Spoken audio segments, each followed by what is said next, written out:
So for those of you who watched the first video, you may be wondering, did he keep his promise to keep painting the character trucks? I did. This is what I would call a respectable start on Tweek's truck. But how did it all come out, you may be asking? Well, that's what we're going to find out right after my theme music.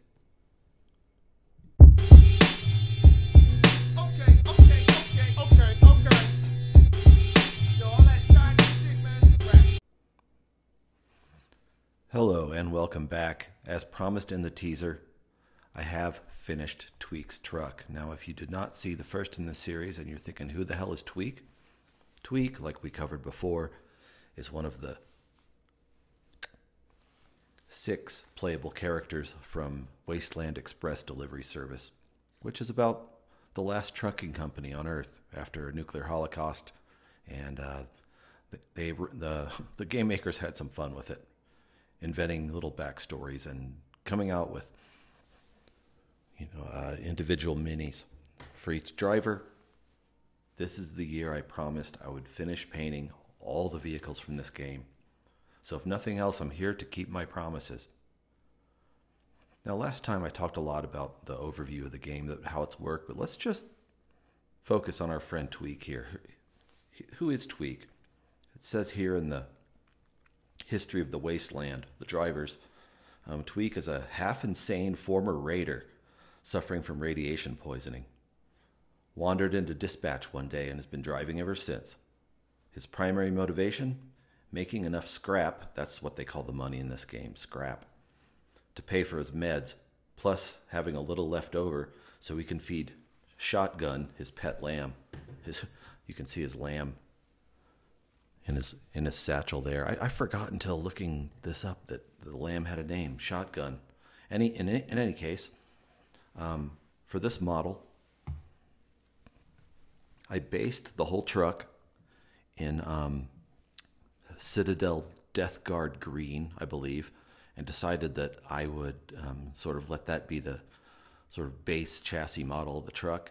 And then this time I really tried to make sure I just went with one metallic, black, white, and a gray to fill out most of the rest of the truck. I allowed myself a splash of red there to indicate a license plate, like anybody cares about a license plate. So, yeah, sorry, I just got thrown off. There's a spider walking across my table, which I generally don't care about, unless, of course, it's a damn fiddleback, in which case it's got to die. Would you give me 1 second? Oh, you son of a bitch. What's your deal?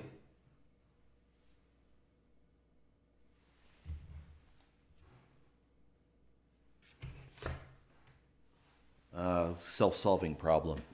I just tried to flick it off the table with a business card, and in so doing, I jellied it. Usually I don't like to do that to spiders. Now, where the hell were we? Yes, back to Tweek's model.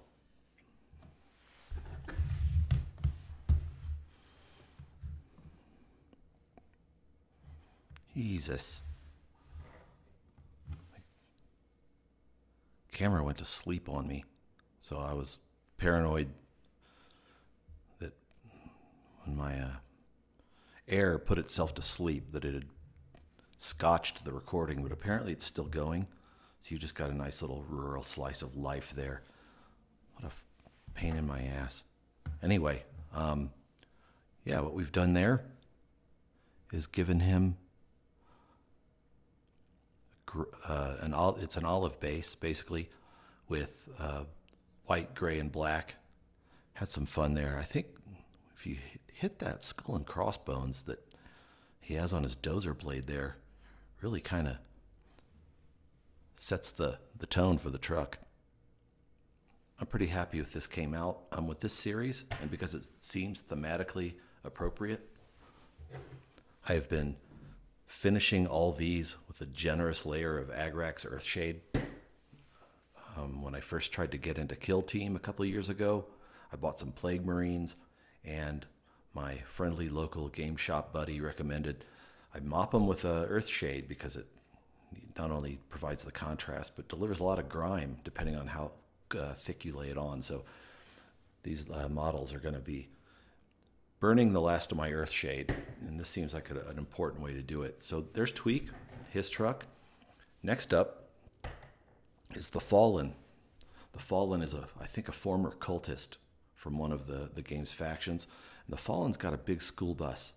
Now, owing to inclement weather, I couldn't go out on my patio and prime this, but when we do, I've got a nice bright Flash Gets yellow that I can do the base chassis in, and then a lot of really neat detail in all the gear and tackle that she's got strapped to this thing.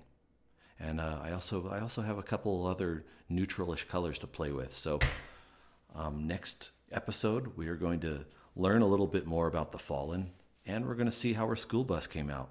Until then, I'm your friend and host, the Lord Chief Rocca, #1 Chief Rocca, a.k.a.